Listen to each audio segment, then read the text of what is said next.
ಜೀರಿಗೆ, ಅಜವಾನ, ಇಂಗು, ಉಪ್ಪು, ಚಿಲ್ಲಿ ಫ್ಲೇಕ್ಸು, ಕೆಂಪು ಖಾರದ ಪುಡಿ,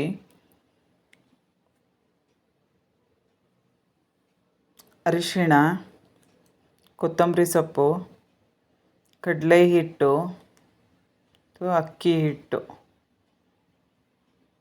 ಸ್ವಲ್ಪ ತಿನ್ನೋ ಸೋಡಾ, ಬೇಕಿಂಗ್ ಸೋಡಾ ಚಿಟಿಕೆಯಷ್ಟು ಹಾಕಿ ಕರೆಕ್ಟಾಗಿ ಮಿಕ್ಸ್ ಮಾಡಿಕೊಂಡು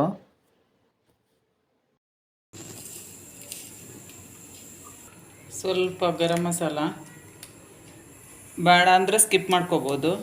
ಇದು ಚಾಟ್ ಮಸಾಲ, ಒಂಥರ ಡಿಫ್ರೆಂಟ್ ಟೇಸ್ಟ್ ಕೊಡ್ತೈತಿ.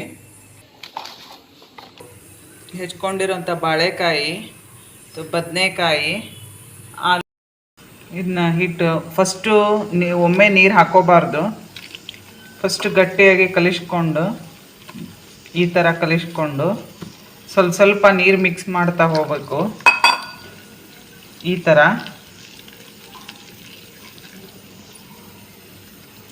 ಮತ್ತು ನೀರು ಹಾಕ್ಕೊಂಡು ಈ ಥರ ಹದ ಬರುವವರೆಗೂ ಕಲಿಸ್ಕೋಬೇಕು.